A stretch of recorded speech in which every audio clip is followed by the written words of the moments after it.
Hello, everyone, and welcome to our LinkedIn Live event, Why Inclusivity is Essential to Building Your Tech Talent Workforce. Rita, hi, welcome. Hi, thanks, Jimit, and thanks everyone for joining us. This is a great platform that we're experimenting with, and hope that it's going to be more of a conversation than our usual webinar formats. We just have a couple slides we want to share, but more we want to engage people. So, yeah, very excited to be here. Yeah. Rita, I hear this is your first LinkedIn Live. And I hear it's your first LinkedIn Live. What could go wrong? Absolutely nothing, not with our awesome team in the background. I love it. But yeah, I guess one of the biggest things that everybody always asks is, where are you tuning in from? So, Jimit, where are you tuning in from? I am tuning in from sunny Frisco, Texas, which is a suburb of Dallas. Nice, nice. How I about you? am dialing in from not so sunny, very gloomy and rainy Brooklyn, New York. But Brooklyn, we don't care about the weather. It would be great to see some comments come in, and would love to see where our audience is joining us from today. Let's make this interactive.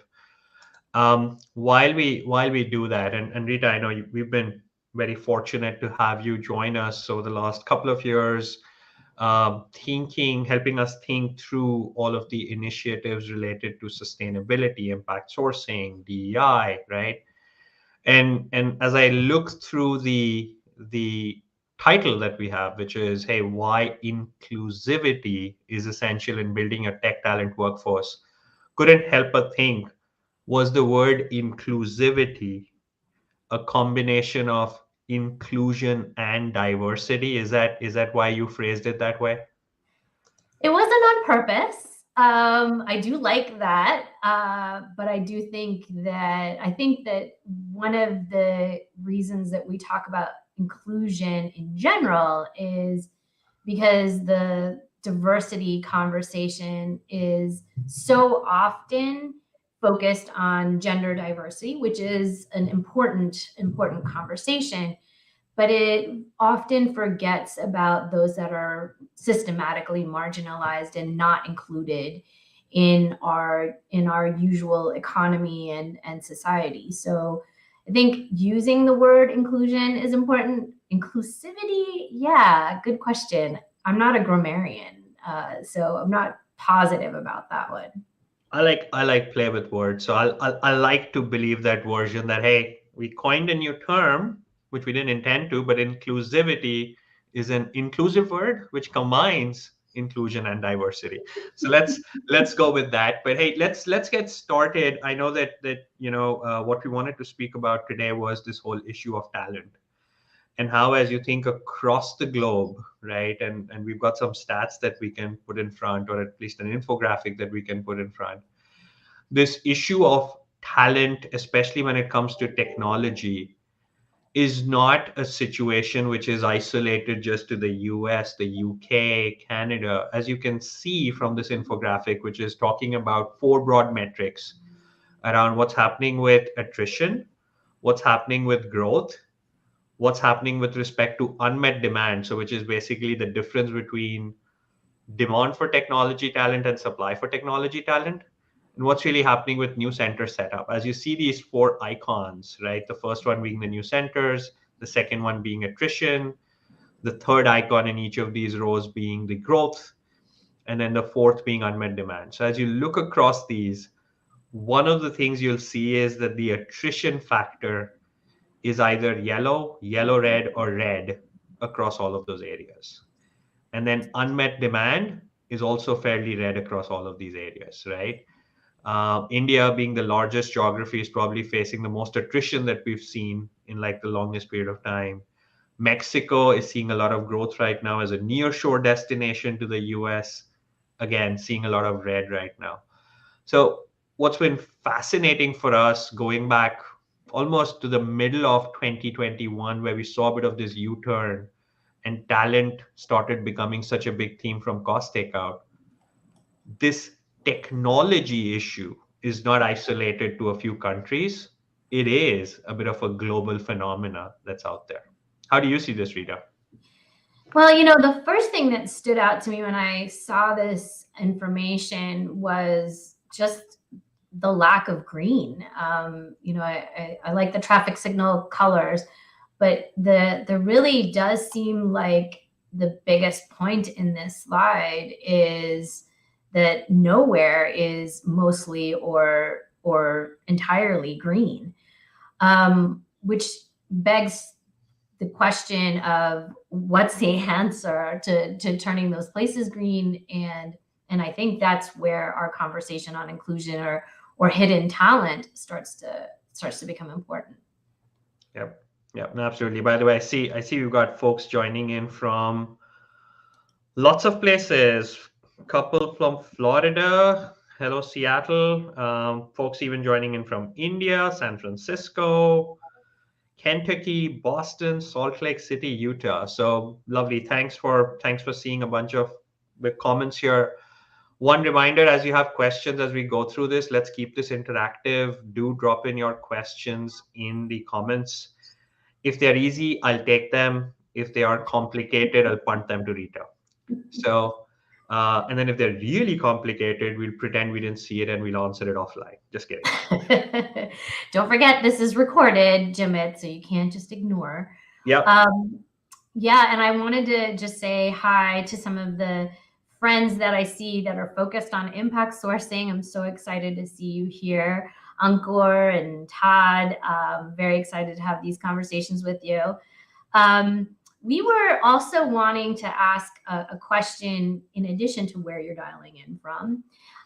We wanted to also know if there have been some surprises, some things that have surprised you in the last year or so as you search for and hire tech talent. That's obviously the question that we're trying to solve, and one of the things that the slide earlier showed as one of the challenges. But what are some interesting surprises that really we should be keeping an eye on as researchers in this space? And we know that this is a global phenomenon, even though most of our participants so far that have typed in are in the United States. We've got India very late for you. But yeah, I mean, these are global challenges, and I think it'd be great to hear some of the surprises, both good, happy surprises, as well as the ones that are difficult. I don't know if you that is Brooklyn.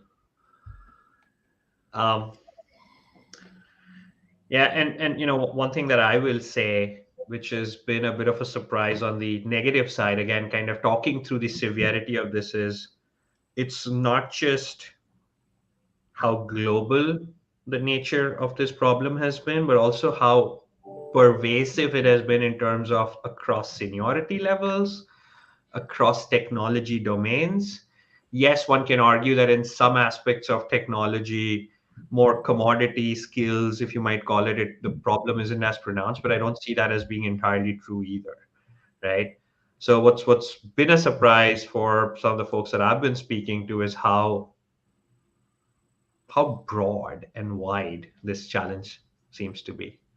So thinking about it, and again, bringing this back to inclusivity, Rita, what are some of the things that folks should be doing to? Yeah, thanks for asking that. Yeah. And I think some folks may have seen this slide, but I think it's really an interesting outlay of how we should be thinking about the talent mystery or the hidden talent, and specifically as we think about people that are excluded. So we sort of begin by saying that where you are in your backyard, there are lots of people.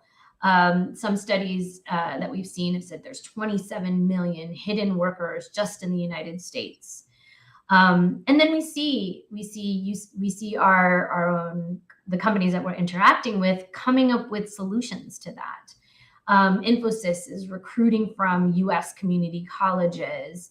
Ascensos is working in underestimated towns in the UK.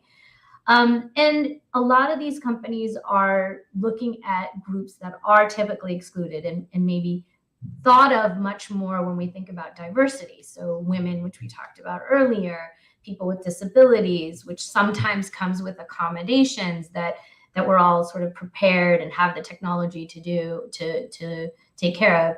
LGBTQ plus communities, veterans, and military spouses, which is a segment of society where there's very high unemployment because of the movement of people. So in your backyard is sort of maybe the low-hanging fruit.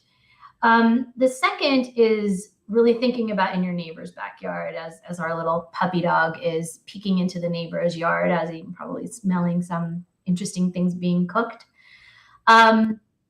So here we're really talking about many of your existing delivery locations, like the map that we just saw, but thinking about things thinking about your talent in a new and an innovative way. So, one of the things that I like to look at are things like the World Bank statistics and the UN when we think about exclusion. And the World Bank has a really interesting stat called NEAT, not in education, employment, or training. And so that's youth that are, we don't know what they're doing, or they're not able to be productive members of society. And so the report here that I'm looking at talks about the 3 big delivery locations that we talk about: India, South Africa, and the Philippines.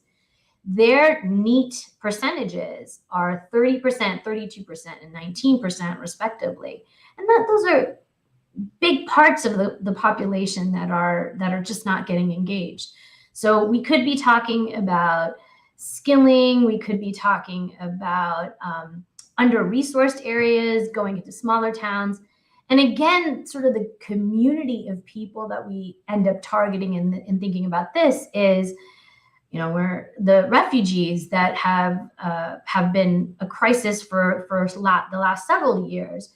We've seen examples, Tent, which is a specific organization, nonprofit that's focused on the refugee crisis. They just announced really interesting partnerships in Colombia, where Amazon and PayPal are working with traditional large providers like Teleperformance and Sitel to look at inclusion of the refugee communities. We're also talking about incarcerated groups and indigenous communities. We're seeing really interesting examples of that.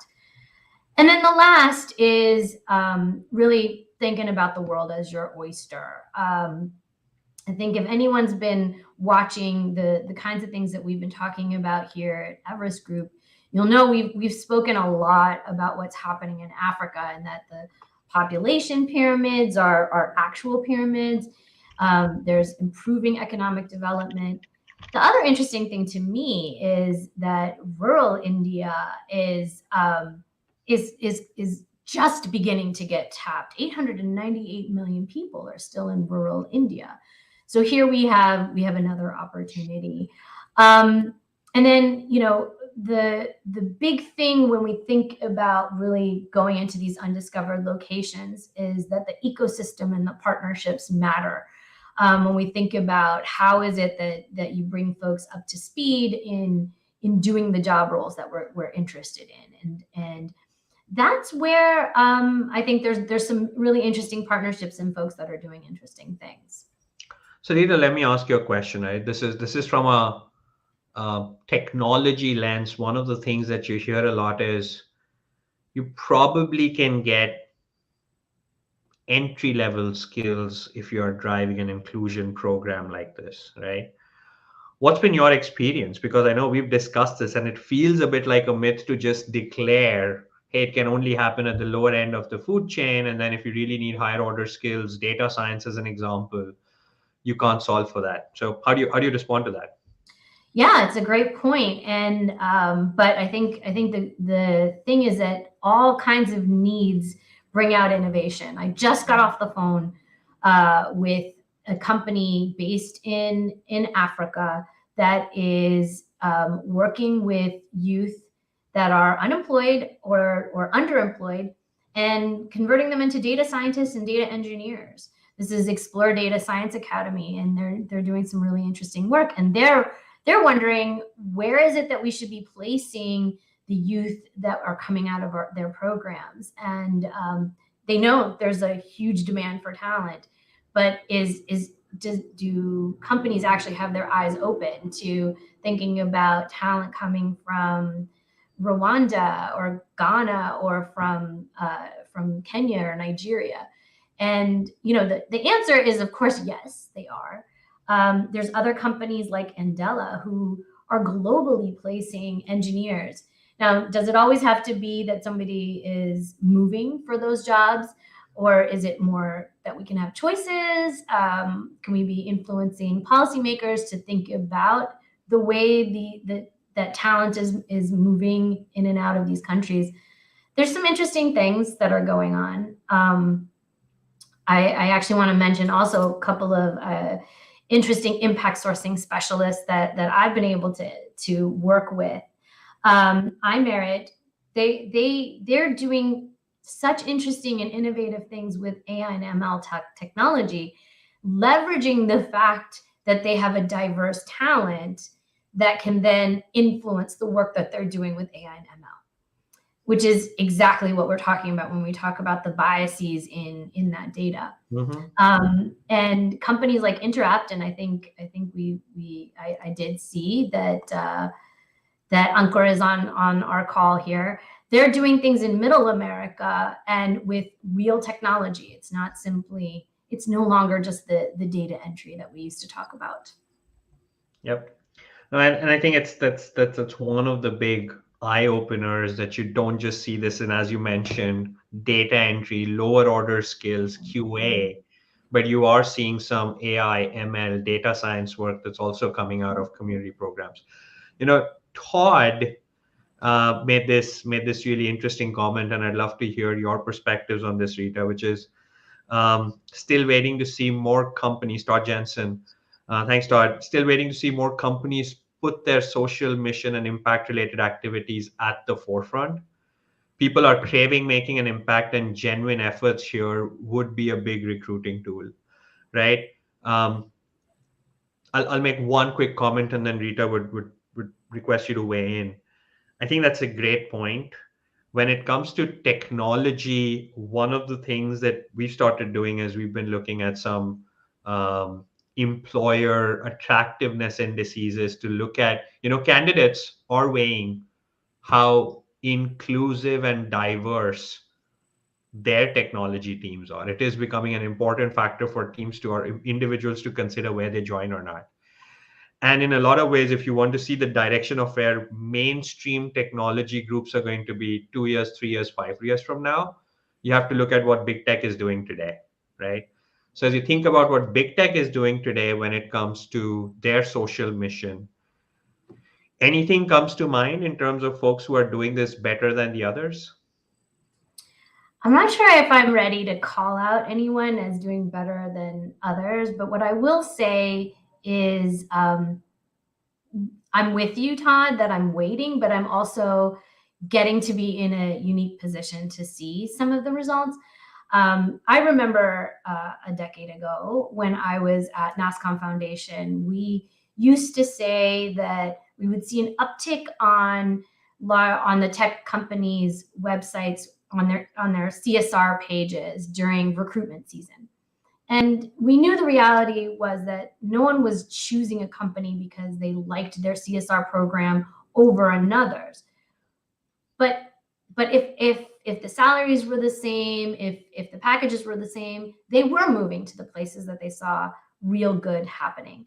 So fast forward to today, I think the public nature of, and let's put it in the ESG framework. Let's say that it's the full package of both environmental and social good. There's pressure coming from every angle, whether it's investors or employees.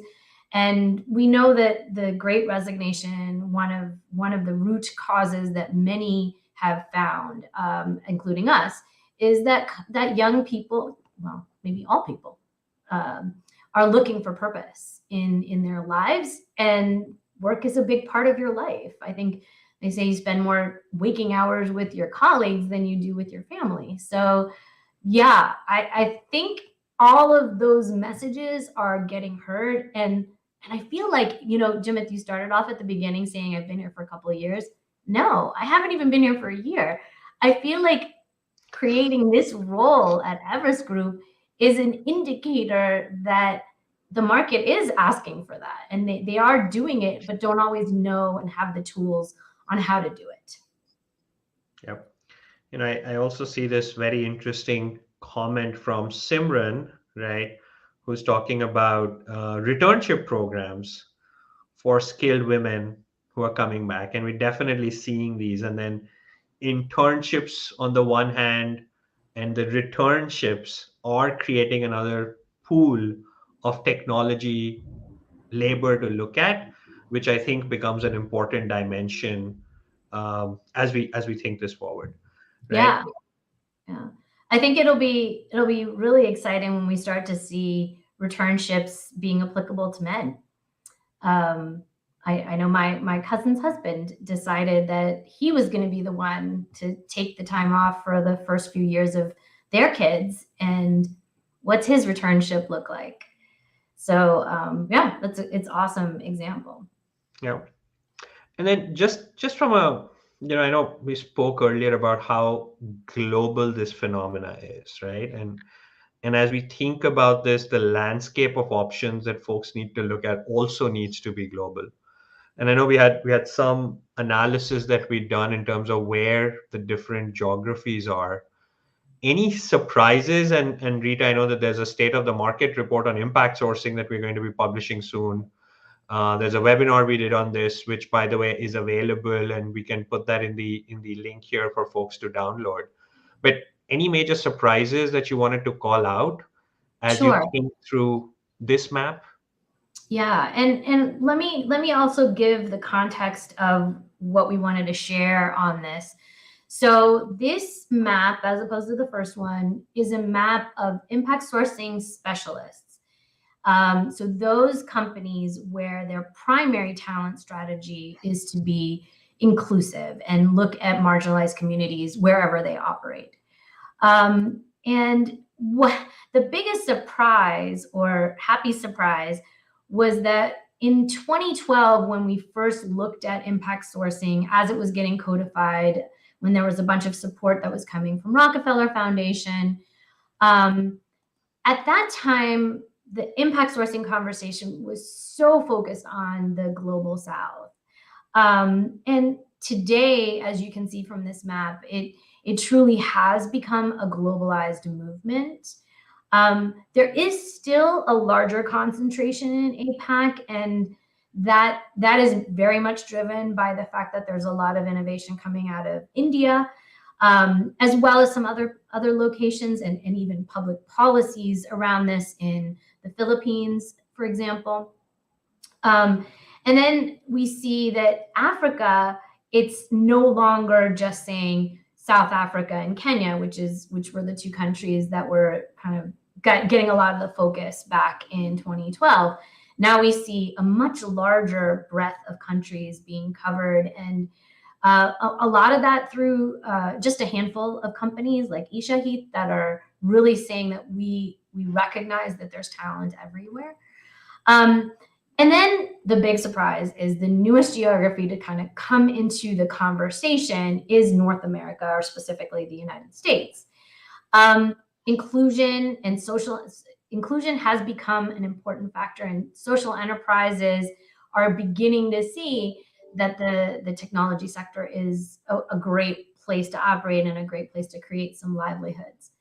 One of the other interesting things is that Latin America, we don't see so many countries getting covered, and our hypothesis there is that it may be because there's fewer enterprises, social enterprises that are there, and it's actually the traditional providers like Sutherland and Teleperformance that are integrating impact sourcing into their existing operations. And then like the smallest geography, the last two geographies are smaller, but still very important to see the expansion there.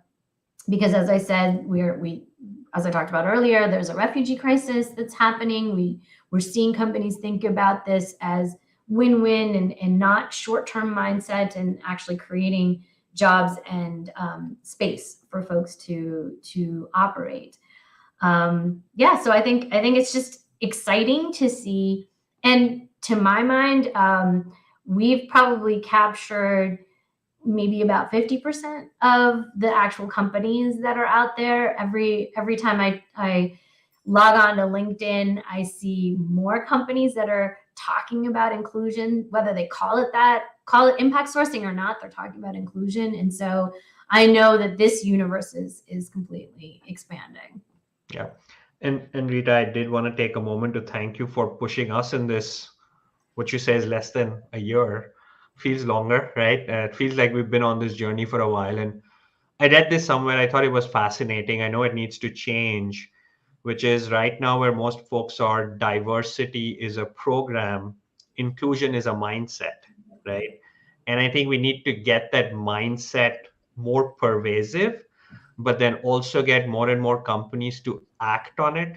And which is why we're putting this fact base out there to make people realize that, there are a lot of tools, resources, success stories for you to be. You'll no longer be a pioneer in this space if you go down this journey. There's lots of folks who are already trying to do some of this at scale, right? I know we put out a link for our webinar in um, how to unlock untapped and affordable talent, 5 success driving actions. So that's in the private chat, or that's in the chat. You can access it. And then I know you had some reports that were also coming out. So you want to share some more on that? Yeah, we're very excited. Our visual arts team that's so creative, or have the mothership. We've created a state of the market of impact sourcing. We're doing a deep dive into what specialists are doing, just like you described, because that's where a lot of the ideas come out, and you can then take those use cases and scale them up as you see fit. So that state of the market, and a partner compendium is going to be coming out in the next couple of weeks. In the compendium, we profiled some of the companies that have given us a lot of the details of their internal operations. And yeah, we're just really excited to put that out and get some momentum and more conversation around that. Perfect. Yeah, I see some more comments come in. I did want to take one up from Nitish. Yes, there is. We did speak about how there is so much. We are seeing activity not just in those geographies. Europe right now was a small percentage of the impact sourcing environment. And what are we seeing are some of the implications from the events in Ukraine, right? I was at a conference just yesterday, more of a shared services one, and the sentiment there is, what can we do right now to enable the women who are coming, right? Let's recognize the men are still in Ukraine. What you have is women and kids and older people who've who are made to suffer through this refugee crisis, all of whom are trying to get back on their own feet, rebuild their lives. And some of the centers in Poland, Romania are now trying to think through, how do we make childcare proactively be available to these women so that they can work, get back on their feet while not having to worry about their kids. Not something that the traditional GBS or IT model had, but we are seeing companies step up to really get creative in terms of how they integrate them in countries like Poland, which were also running fairly red. Now, we do recognize that not all of them are going to be ready for this, but I am quite encouraged to see the speed with which people are getting creative about how they incorporate these people, help them out, help them get back on their feet. And you know what's great about that, Jimit, is I'm sure that's going to benefit the local population too. Families that were not able to afford childcare and found that having childcare was basically the same equivalent of their paycheck and made a decision to stay home may now have these other opportunities. It's kind of the way that I think of inclusion of persons with disabilities. We often think of that in a very charitable way. Oh, we're doing such good for all these people that need us. And then, and then something happens and you've got a bum knee, and that ramp that's up on that's leading up to your office helps you too. So I think what I like actually is what Simran put into our chat as a comment, that diversity is about facts or data, inclusion is a choice, belonging is a fundamental feeling or a human need.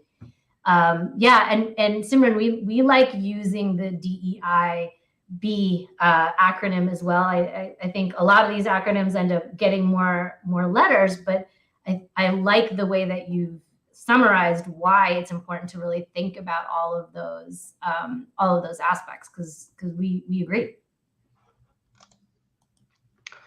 Perfect. And Rita, one of the advantages I figured of this format is that we don't have a moderator who can shut us down at the hour. So I did want to take the time to address another comment that came in, and I think that's another interesting one. Katrina had this question, which is, to what extent has remote been an enabler of growth in impact sourcing? I think that's a fascinating comment, which I'd love to get your points of view on. Yeah, I mean, I think the obvious, it's logically makes a lot of sense. But what I think has happened is you've seen that it's been proven. It's now proven out. It's as though there's more buy-in to the model because of the remote operations. I remember hearing about some companies based in rural geographies using all kinds of jugaad to get equipment to their staff. Hearing about like laptops put into vegetable carts in order to make sure that they got to the right person. So yes, I mean, I think the answer is yes. Remote work has certainly helped to demonstrate that impact sourcing as a model makes sense and can be workable and is practical. Thanks, Katrina. Perfect. I think we've covered most of the comments. I know we are also at time, so as much as I'd love to go on and learn and get benefits from the experiences of the audience, we wanted to say thank you to everyone for participating. Rita, thank you for sharing your insights. We are quite delighted at the mission we are on to help educate the industry on, hey, this isn't something you do 2 years from now, 5 years from now. This is something you do now, right? Yeah. And I think that's where we're really excited and look forward to continuing these conversations. Thanks so much, Jimit, to both of us having our first LinkedIn Live. I want to encourage everyone to start following our hashtag EG Responsible. We're putting out some videos and blogs and other content to just integrate this conversation into everything that we're doing. And what a fantastic team that's letting me integrate it all. It's been great. Thank you. Bye all. Have fun.